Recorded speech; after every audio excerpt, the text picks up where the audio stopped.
እጅግ ልብን የሚነካና አሳዛኝ የሆነ መረጃ ወጥቷል። የአንጋፋው ድምፃዊ ሰማሃይ በለው ህልፈትን ተከትሎ የወጣው መረጃ በርካቶችን ደም አስነብቷል። ጉዳዩ ምንድን ነው የሚለውን ጠይቀናል፣ መልስም አዘጋጅተናል። ተወዳጁ ድምፃዊ ቴዎድሮስ ካሳሁን ቴዲ አፍሮና ሌሎች አርቲስቶች ያስተላለፉትን ልብ የሚነካ መልእክትም ይዘናል፣ እናደርሳችኋለን።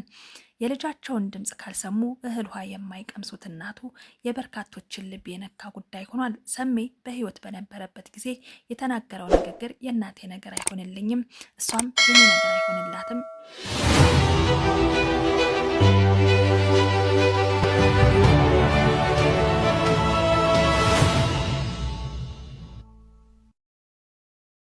ያንን ተከትሎ ደግሞ አሁን ህይወቱ ባለፈ ጊዜ እናቱ በምን አይነት ሁኔታ ውስጥ ይሆን ብለን ጥያቄ እንድንጠይቅ ያስገደደን ነጥብ ነው።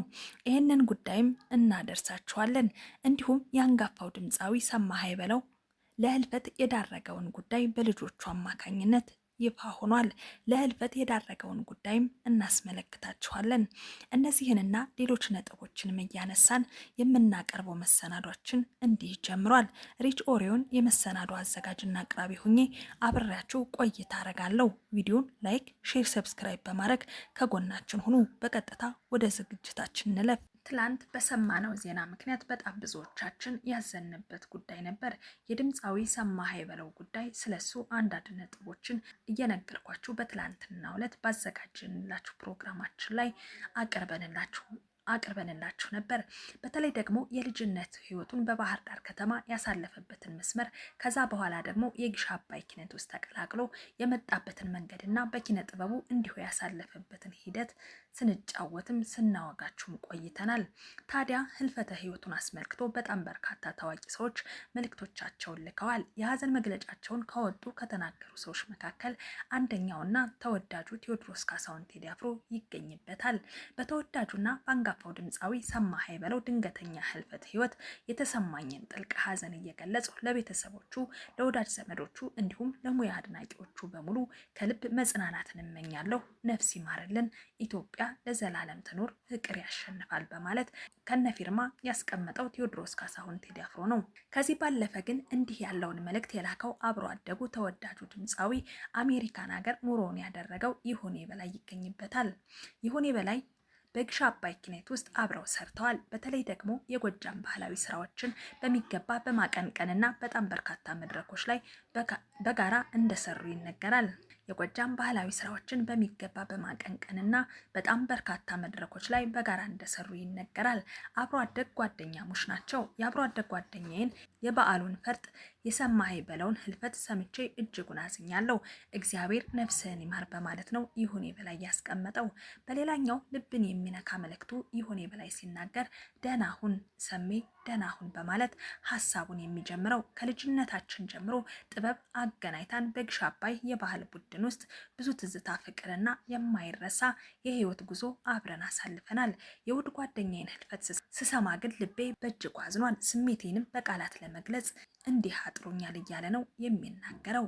ነገር ግን የህይወት ህልፈት ከዚህ ዓለም ወደ ጌታ የሚደረግ ሽግግር መሆኑን እናምናለን። ማሪው አምላክ ነፍስህን በአብርሃም በይስሐቅና በያዕቆብ ያኑራል፣ በገነትም ትረፍልህ። ለቤተሰቦች የመንፈስ ቅዱስን ሁሉ መጽናናትን ይስጥ፣ ለቤተሰቦች የመንፈስ ቅዱስን ሁሉ መጽናናትን ይስጥ በማለት ጨምሮ ይሁኔ በላይ የተናገረው ቃል ነው። ተወዳጅ ከሆኑ ወጣት ድምፃውያን መካከል አንደኛው የሆነው ሳሚዳንም እንዲሁ የሀዘን መግለጫውን አስተላልፏል። መልእክቱን እንዲህ ነው የገለጸው። ሰሜ ባላገሩ ልብ የሚሰብር ሀዘን ነው። እንደ ፈጣሪ የቤተሰብን ሀዘን እንዲያቀል እጸልያለሁ። ኢትዮጵያን እስከ መጨረሻ ድረስ አገልግልሃታልና እናመሰግንሃለን፣ ነፍስ ይማርልን ብሎታል። ሳሚዳን ስለ ሀገር ከተነሳ ይቀር ሰሜ ባላገሩ በምንም አይነት ሁኔታ ውስጥ ቢሆን ሀገሬ ላይ መቀበር ነው የምፈልገው በማለት በተደጋጋሚ በልዩ ልዩ ቃለ መጠየቆች ላይ ሲናገር ተደምጧል። ሰሜ እጅግ ሀገር ወዳድ ከሚባሉ ታዋቂ ሰዎች መካከል የሚመደብ እንደሆነ የህይወት መንገዱ የሚያስረዳ ነው። ምን ቢሆን ከኢትዮጵያ መራቅ አልፈልግም፣ ደሜም አጥንቴም ሁሉ ነገሬ ኢትዮጵያ ናት ናት እያለ ሲመሰክር የኖረው እንዲህ የሰማህ ይበለው ድንገተኛ ህልፈተ ህይወት ጥያቄውን ጭምር የፈጠረ ነው።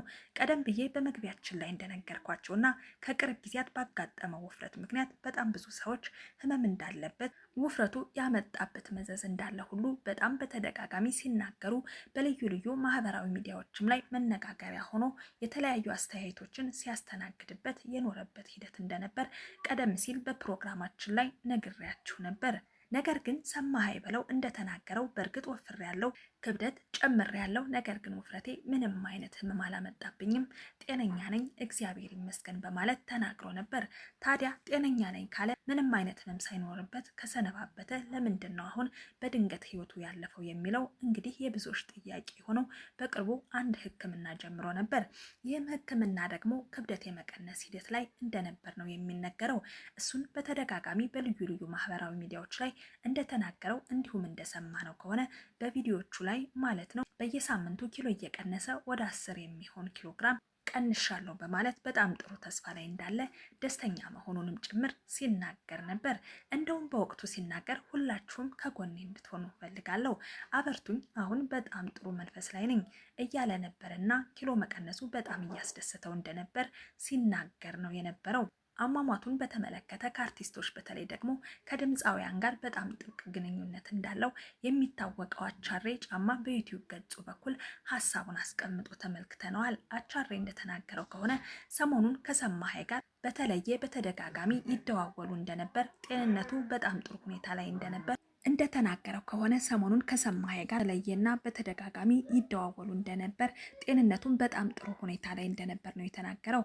አቻሬ እንደተናገረው ከሆነ ከአንደኛው የሰማኸኝ በለው ልጅ ሰማሁት ያለውን ነገር ሰሞኑን በጣም በጥሩ ሁኔታ በጥሩ መንፈስ ሰነባብቶ ጠዋት ግን ድንገት ድካም አይነት ስሜት ተሰማውና ደከመኝ በማለት ነው በማለዳ ለልጆቹ የነገራቸው። ከዛ ሁለቱ ልጆቹ ደግፈው እስኪ ወደ ሐኪም ቤት እንሄድ ለማንኛውም ብለው መኪና ውስጥ አስገብተውት ጉዞ ይጀምራሉ። በጣም በሚያስገርም ሁኔታ ግን ድንገት ከወንበሩ ላይ ሸርተት ብሎ እዛው የተቀመጠበት ወንበር ላይ በቃ ዘንበል አለ። ከዛ በኋላ ወደ ሐኪም ቤት ወሰዱት። ብዙም አልቆየም ሐኪም ቤት እንደገባ ነው ህይወቱ ያለፈው በማለት የሰማኸኝ በለው ልጅ የሆነው እስራኤል ነግሮኛል ሲል ነው እንዲህ አቻሬ ጫማ በመረጃ ያጋራን። በጣም የሚያሳዝን ክስተት ሆኖ ነው የተመለከትነው። ህይወቱ ካለፈ በኋላ በመንደሩ የሚገኘው እድር ተሰባስቦ ድንኳን ተተክሎ የአካባቢው ሰዎች አንድ ላይ ሆኖ ቤተሰቦቹ ላይ እንደሚገኙ ነው አቻሬ በስፍራው ላይ ተገኝቼ ያለውን ሁኔታ እንዲህ ነው የተመለከትኩት በማለት ጨምሮ ያጋራው። ከዚህ ባለፈ አቻሬ የተናገራቸው ነጥቦች ደግሞ ከቀብር ስነ ስርዓቱ ጋር የተገኘ ሌላ ሀሳብ ነው። እንግዲህ ከተለያየ አቅጣጫ የሚመጡ እንግዶች ስላሉ ምናልባት ከነሱ አንጻር ሰዓቱ ካልተቀየረ በስተቀር በዛሬው ዕለት ከቀኑ 9 ሰዓት ላይ በቡልቡላ መድኃኔዓለም ቤተክርስቲያን ስርዓተ ቀብሩ እንደሚፈጸም ነው የተናገረው። እዚህ ጋር ግን እጅግ በጣም ልብን የነካው ነገር እና እጅግ በጣም ያስገረመን ነገር ሰማኸኝ በለው ስለ እናቱ የተናገረበት ነገር ነው። ከዚህ ቀደም በህይወት በነበረበት ጊዜ እስኪ ይሄንን ቪዲዮ እንስማው። የእናቴ ነገር አይሆንልኝም፣ እናቴ ነገር አይሆንልኝም፣ እሷም የኔ ነገር አይሆንላትም። ጠዋት ከእንቅልፌ ስነሳ የመጀመሪያ ስራዬ ፈጣሪን አመስግኜ ስልኬን የምነካው እናቴ ጋር ነው። እሷም የኔ ነገር አይሆንላትም። ጠዋት ከእንቅልፌ ስነሳ የመጀመሪያ ስራዬ ፈጣሪን አመስግኜ ስልኬን የምነካው እናቴ ጋር ለመደወል ነው። እናት አለም እናቴ እና ብዬ ነው የምጠራ። አቤት የኔ ልጅ አለም ትለኛለች። ሰላም አደርሽልኝ ስላት ደህና ነኝ ልጄ ሰላም አድሬያለሁ ደህና ነኝ ትለኛለች። ቁርስ ቀመሽ ብዬ ስጠይቃት ያንተን ድምፅ ሳልሰማ አንተን ሳልሰማ እንዴት ምግብ ይበላልኛል? አሁን ቡና ጠጣለሁኝ፣ ድምፅህን ከሰማሁ በልማታ ደውልልኝ ትለኛለች። አዎ እንደሰማ ነው እንግዲህ ሰማኸኝ በለው ከእናቱ ጋር በየቀኑ ሳይደዋወል ውሎ እንደማያውቅ ነው የገለጸው። በጣም ጥብቅ የሆነ ግንኙነት የነበራቸው እናትና ልጅ ይሄን ያህል የእሱን ድምፅ ሳይሰሙ ምግብ መብላት ቡና መጠጣት እንኳን የማይችሉ ሰው እንደነበሩ ነው የገለጸው። ከዚህ ቃለ መጠይቁ የተረዳ ነውና አሁን ታዲያ ይህንን የመሰለ ልጃቸውን እጅግ የሚወዱትን ልጃቸውን ሲያጡ በምን አይነት ሁኔታ ላይ ሆነው ይሆን ብዬ ለራሴ ጥያቄ ያነሳውና እንዲህ ፈጣሪ ጽናቱን ይስጣቸው፣ በእውነት ያበርታቸው። በጣም ከባድ ነው። እንደዚህ አይነት ሀዘን አይደለም ለምለሳቸው እንዲህ ለሚወዱት እንዲህ ለሚሳሱለት ቅርብ ለሆነ ልጃቸው ይቅርና ለማንም ለሚወደው ሰው በሙሉ ሀዘኑ ከባድ ነው። ጽናትን የሚሰጥ አምላክ ነውና አምላክ ጽናቱን ይስጣቸው ለማለት እንፈልጋለን። ውድ የዛምራን አዲስ ቤተሰቦቻችን ለዛሬ የነበረን መረጃ ይህንን ይመስል ነበር። አብራችሁን እስከ ፍጻሜው ድረስ ስለዘለቃችሁ ከልብ አመሰግናለሁ። ቪዲዮን ላይክ፣ ሼር፣ ሰብስክራይብ ማድረጋችሁን እንዳትረሱ። እንግዲህ ከተወዳጁ ድምፃዊ ሰማሃይ በለው ጋር በተገናኘ የወጣው አዳዲስ ጉዳይና አዳዲስ መረጃ ይህንን ነው የሚመስለው። አሁን ባነሳናቸው ነጥቦች ላይ እንግዲህ አቻሬ ጫማ ከልጁ እንደሰማሁት ያለውን አዲስ መረጃና ከአሟሟቱ ጋር በተገናኘ የተሰማውን ሚስጥርም እንዲህ አጋርተናችኋል። ከዚህ ባለፈ ከወላጅ እናቱ ጋር የነበረውን ጥብቅ የሆነ ግንኙነትና ትስስርም እንዲህ አድርሰናችኋል። በሌላ ፕሮግራም እስከምንገናኝ ድረስ በያላችሁበት ሰላም እንድትቆዩ እየተመኘው እዚህ ጋር አበቃው።